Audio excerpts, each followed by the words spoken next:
काफल, बुराश, मड़ुआ, भट्ट, गहत, दातुली, हुड़का, चरेऊ ये मात्र शब्द नहीं हैं, बल्कि इन शब्दों से उत्तराखंड की पहचान वाबस्ता है। ऐसा ही एक फल बेडू, जो उत्तराखंड के ऊंचाई वाले इलाकों में पाया जाता है, उसको लेकर बहुत सारी किंवदंतियां और जनश्रुतियां प्रचलित हैं। वाइल्ड फिग कहा जाने वाला ये बेडू वर्ष भर फलता है और अपने फल देता है। उसकी इसी विशेषता को ध्यान में रखकर इस पर कई गीत भी रचे गए हैं।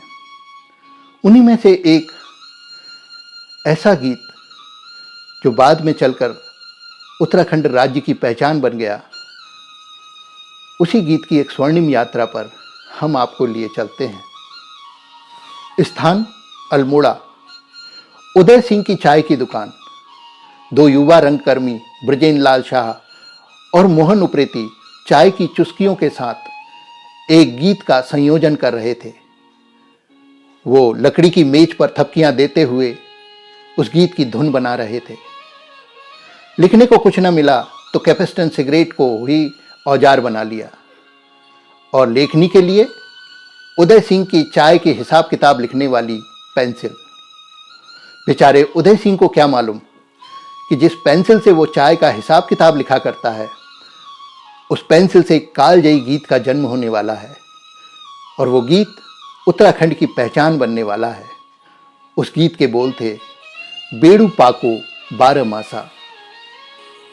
वर्ष 1955 तत्कालीन प्रधानमंत्री पंडित जवाहरलाल नेहरू ने रूस के राष्ट्रपति ख्रुश्चेव के आगमन पर रूस के लोगों को भारत की लोक कलाओं के दर्शन कराने के लिए एक लोक उत्सव का आयोजन किया। उस उत्सव में ये नवयुवक मोहन उप्रेती भी उत्तराखंड की पताका लेकर शामिल हुआ। हुड़के की थाप पर जब इस युवक ने बेड़ू पाको 12 मासा गीत गाया तो वहां समा ही खिंच गया। लोग उसके गीतों के दीवाने हो गए। पंडित जवाहरलाल नेहरू ने तो उसे बेड़ू बॉय की ही उपाधि दे डाली और इस गीत को भारत के सर्वश्रेष्ठ लोकगीत का दर्जा भी दे दिया। यहां तक कि उन्होंने इस गीत में आए एक पर्वतीय फल काफल को भी खाने की इच्छा जाहिर की, जो उन्होंने अपने अगले उत्तराखंड प्रवास में पूरी भी की। इस तरह ये गीत उत्तराखंड की वादियों से चलकर दिल्ली तक पहुंचा और बेड़ू बॉय के रूप में मोहन उप्रेती नाम का एक नया सितारा उत्तराखंड को मिला। मोहन उप्रेती जी को यह सम्मान रातों रात नहीं मिला था, बल्कि उसके लिए उन्होंने अथक परिश्रम किया। अपने मित्र ब्रजेंद्र लाल शाह के साथ वो कुमाऊं और गढ़वाल की वादियों में जाते और वहाँ की किंवदंतियाँ, जनश्रुतियाँ, लोकगीतों का संग्रह करते। वे पर्वतीय कलाओं के बड़े मर्मज्ञ थे और न केवल मर्मज्ञ, बल्कि उन्होंने पर्वतीय कलाओं को भारत ही नहीं, दुनिया भर के देशों तक फैलाने में बहुत बड़ा योगदान दिया। उन्होंने हरूहीत, राजूला मालूशाही और अजुआ बफौत जैसी महागाथाओं का मंचन दिल्ली में किया और पर्वतीय रामलीला को छंदात्मक बनाने और उसके प्रभाव को बढ़ाने में उनका बहुत बड़ा योगदान रहा। इस तरह मोहन उप्रेती का योगदान उत्तराखंड की कला और संस्कृति का विस्तार करने में बहुमूल्य माना जाएगा। सिने जगत के कई मशहूर संगीतकारों के साथ उनका उठना बैठना था। मशहूर संगीतकार सलिल चौधरी तो उनके अनन्य मित्रों में से एक थे। सलिलदा मधुमती फिल्म के संगीत में मशगूल थे। अचानक उनकी तबीयत खराब हो गई तो उन्होंने अपने मित्र मोहन उप्रेती को 2 गीतों की बागडोर संभालने को कहा और वो 2 गीत मोहन उप्रेती ने ध्वनि संयोजन कर अमर बना दिए। उसमें से एक गीत था आजा रे परदेसी और दूसरा गीत तो बहुत ही धमाकेदार गीत था जो लोकगीतों का शहंशाह बना। गीत के बोल थे, दैया रे पापी बिछुआ, ओ दैया रे पापी बिछुआ, ढस गयो पापी बिछुआ बिछुआ, ढस गयो पापी बिछुआ बिछुआ, ओ दैया रे पापी बिछुआ। तो इस तरह से मोहन उपरती एक बहुआयामी, बहुरंगी कलाकार हुआ करते थे। अल्मोड़ा की ही रहने वाली उनकी पत्नी नईमा खान उप्रेती पर्वती कलाओं की मर्मज्ञ भी थीं और पर्वती संस्कृति के विस्तार में उन्होंने भी अपना स्वतंत्र योगदान दिया। वे भी रंगमंच की सशक्त कलाकार थीं। बहुत अच्छी गायिका होने के साथ साथ वो अभिनय और डायरेक्शन में भी काफ़ी काम कर रही थी। वो अपनी रंगमंच की उपस्थिति में जब एक गीत गाती तो उस गीत को लेकर लोग दीवाने हो जाते और झूम झूम कर नईमा के साथ उस गीत का आनंद लेने लगते। वो गीत था, ओ लाली होशिया पधानी लाली जैसे नैनी ताला, लाली होशिया पधानी लाली जैसे नैनी ताला।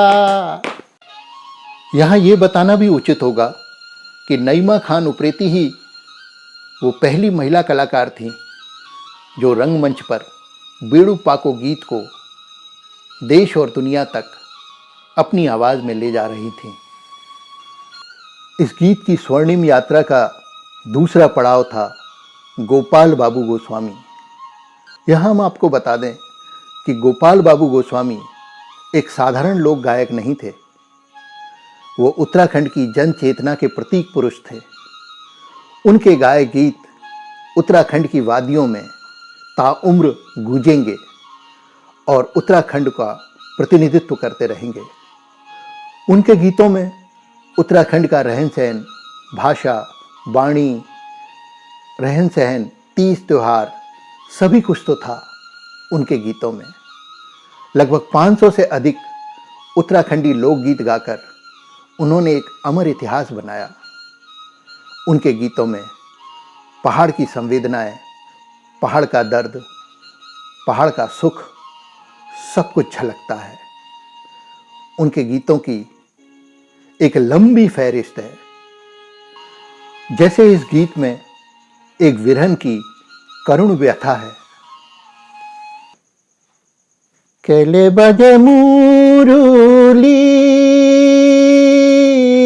बेणा, ऊंची ऊंची डांडियों मां, केले बजे मुरुली बेणा, ऊंची नीची डांडियों मां, चिरी है कलेजी मेरी यो देखी मनुमा, केले बजे मुरुली बेणा, ऊंची ऊंची डांडियों मां।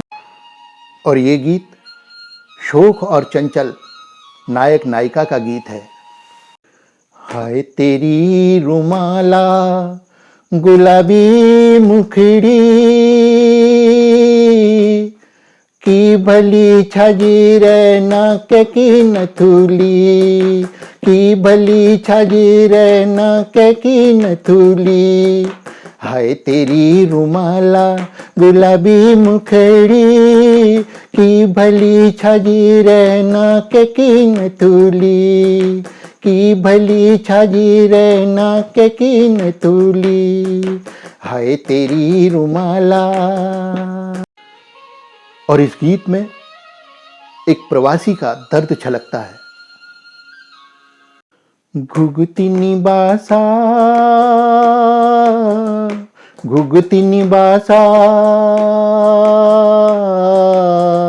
अमे की डाई में घुघुतिनी बासा, अमे की डाई में घुघुतिनी बासा, घुघुतिनी बासा,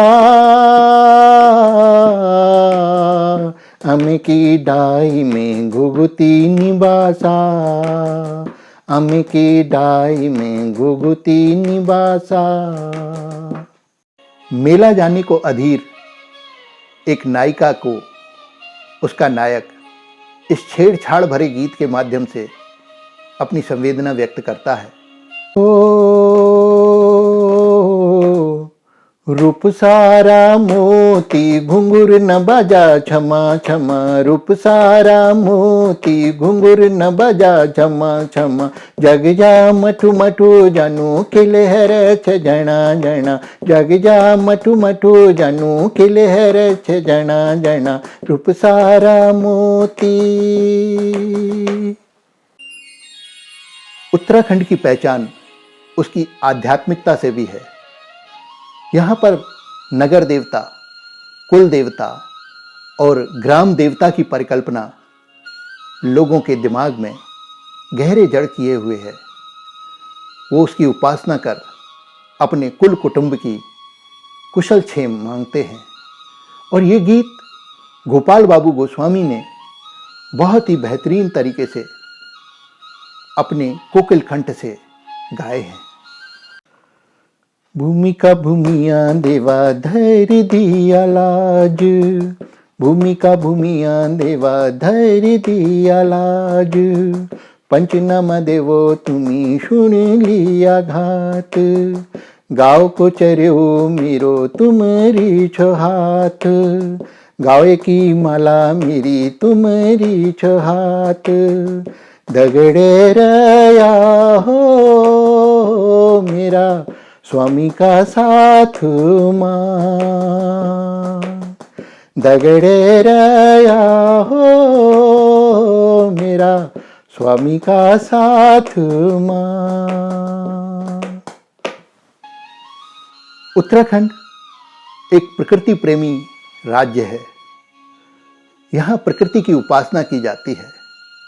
नंदा देवी पर्वत श्रृंखला के आंचल में धड़कता, सांस लेता उत्तराखंड और उसकी उपासना के ये गीत गोपाल बाबू के स्वर में हमें बहुत प्रेरित करते हैं।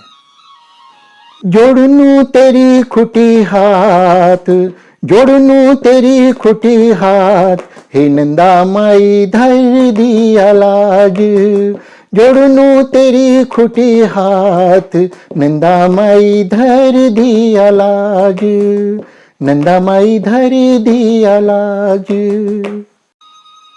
लोकगीतों के जादूगर और वॉइस ऑफ उत्तराखंड कहे जाने वाले गोपाल बाबू ने जब बेड़ूपा को गीत को अपना स्वर दिया तो ये गीत देश और दुनिया में इतना मकबूल हो गया कि लोग इस गीत की दीवानगी में खो जाने लगे। दुनिया भर में जगह जगह पर जहां वो लोग इस भाषा को जानते भी ना थे, इस गीत की थिरकन, इस गीत की धड़कन को महसूस करने लगे। तभी तो गोपाल बाबू को उत्तराखंड का भूपेन हजारिका कहा जाता है। जैसे भूपेन हजारिका ने असमिया लोक संगीत को आसमान की ऊंचाई तक पहुंचाया, गोपाल बाबू ने भी उत्तराखंड की लोक परंपरा अपने गायन के माध्यम से ऊंचाई तक पहुंचाई और दुनिया में स्थापित की। 54 वर्ष की अल्पायु में निधन से पूर्व उन्होंने उत्तराखंड को वो गीत दिए कि वो आजीवन उत्तराखंड की वादियों को धड़काते रहेंगे और उनका योगदान हमेशा याद किया जाता रहेगा। गोपाल बाबू मात्र एक गायक और लोक कलाकार नहीं थे, बल्कि वो उत्तराखंड के सैकड़ों लोक गायकों की प्रेरणा बने। आज भी उनके गाए गीतों को हमारे युवा कलाकार अलग अलग वाद्य यंत्रों के साथ, अलग अलग प्रयोगों के साथ, अलग अलग धुनों के साथ गा रहे हैं। उनके गीत उत्तराखंड की वादियों को महका रहे हैं, सुगंधित कर रहे हैं। इसीलिए तो गोपाल बाबू की गायकी केवल एक गीत नहीं है, बल्कि उत्तराखंड का प्रतिबिंब है। ये बड़ा सुखद संयोग है कि उनके पुत्र अमित बाबू गोस्वामी भी इस लोक गायन की परंपरा को आगे बढ़ा रहे हैं। उनके गाए गीत दिन आनी जानी रया और घसियारी काफ़ी मकबूल हो रहे हैं और ऐसी आशा है कि उत्तराखंड के लोक गायक और गायिकाएं इस परंपरा को आगे बढ़ाएं और ये एक गंगा की अविरल धारा की तरह पूरे देश और दुनिया को सिंचित करती रहे। एक नागरिक होने के नाते हम सबका ये फर्ज है कि लोक कला, संस्कृति और इतिहास को सुरक्षित रखने के लिए जिन लोगों ने अपना बलिदान दिया, जिन्होंने सतत संघर्ष किया, उनको हम याद करें, उनको अपने बच्चों को बताएं, पाठ्य पुस्तकों में उनका स्थान हो, उन पर पुरस्कार दिए जाएं, उनकी स्मृति में कुछ स्थल बनाए जाएं।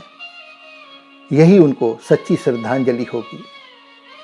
बेड़ू पाको की इस अमर कथा में इस गीत के कुछ बोलों के साथ मैं विदा ले रहा हूँ। मैं डॉक्टर प्रेम प्रकाश पंत आपसे अगली किसी और कथा के लिए मुखातिब होऊंगा। चलते चलते आपको ये भी बता दें कि अपने शौर्य और पराक्रम के लिए मशहूर कुमाऊं रेजिमेंट का ये रेजिमेंटल ऑफिशियल गीत है। गणतंत्र दिवस की परेड में भी मसक बीन की धुन के साथ इसे बड़े शान से बजाया जाता है। एक गीत के लिए इससे ज़्यादा क्या सम्मान हो सकता है। आपकी उत्तम स्वास्थ्य की मंगल कामनाओं के साथ आपसे फिर मुलाकात होगी किसी और मौजू पर, किसी और दिन। तब तक के लिए आपका बहुत बहुत धन्यवाद।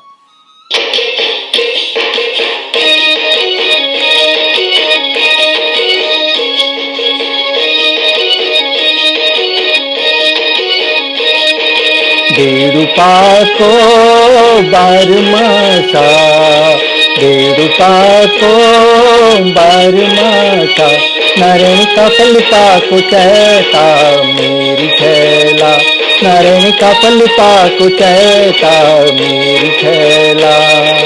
ऋण भूण दिन आया, ऋण भूण दिन आया, नारायण पूजो मेरी मैता मेरी छैला, नारायण पूजो मेरी मैता मेरी